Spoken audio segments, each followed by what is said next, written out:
Y'all are confusing patience with passivity. They are not one and the same. Patience is an active role. Actively waiting, actively planning, trusting. Passivity is just lack of action. You guys are asking God for empowerment. You're asking God for blessing. But for what? What is he going to bless? What is he going to empower? Your idea? The passing thought in your brain that you haven't even taken action towards? You've given him nothing tangible to actually work with. And let me tell you why God's not just going to give things to you on a silver platter. If he did that, if you just arrived at these places, whatever you have in your mind, whatever you want for your life, whatever you feel would even be glorifying to God, even if it's of good motive, right? If he just gave that to you without any real effort from your end, what happens is you never get to a point where you break down and you say, man, I need God. I need God to help me get here. I can't do this on my own. It's not working out without me submitting to God and saying, hey bro, I need you to tap in and do your work for me. So then when you get there, you and I both know who's going to get the glory, who's going to get the credit. You are. Because never once did you have to think about and really call on God. And you're going to forget the time where you casually were like, God, can you, blah, blah, blah.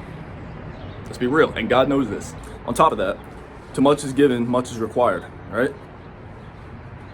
The more that God supplies your life, resources-wise, connections-wise, freedom-wise, all these things, and you bear his name, right? You say, I'm a Christian. And even if you are attributing those things to him and giving him the glory for that, if you are not responsibly stewarding them, that's bad on him. That's bad on his name to the world. You represent him. So he's not going to give you all these things that you want and desire and are asking him for when you haven't even proven with the small things that he can trust you. All right, it's like the parable of the talents. You know, some people, God gives one talent and they turn it into 10. Some people just save that talent and make sure they don't lose it, and other people just squander it. 3 types of people in the world. And God is not going to waste his resources and his good name on the first 2 people. If you just honestly feel like, ooh, this might be me. Like, I've been sitting on my butt with things and waiting on God. I know what I need to do, or at least I think I need to do. And that is enough. That's a point I want to make, right? Like, clarity comes after movement, not before. And so many people are waiting for these specific signs from God. Like, literally people will pray, oh, if that bird lands on my doorstep, then God, I will do that. Come on, dude. That's not how God works. And in reality, that's just you excusing your fear of taking action. It's another excuse, and it's putting the responsibility on God, which is disgusting, in my opinion. That you're blaming God for your lack of balls. Whew. People do this both ways too. Like the inaction, but also action. People will take action towards something and put it on God because they're scared that, ooh, what if it doesn't work out? What if it fails? They say, I felt like God was calling me to this. I feel like God was holding me here. Dude, did God speak to you? Did God say that to you? Like, that clear? Really? 98% of us are never going to hear that clearly from God. And that's okay. But we need to accept that and understand that. And just realize that we're not going to have everything laid out for us, an instruction sheet where it's like perfectly told and given to us what we need to do and what our next steps are. You figure that out along the way. That's how that works. And really, that's real faith. Would it be faith if, like, you just had everything plotted out for you already? You don't need to trust him to take the step off the boat like Peter? I'm pretty sure that all Jesus told him was come. Like, he said he was Jesus, and Peter's like, Lord, if it's you, say come. So I guess he did ask for a little sign there. But all God says is come.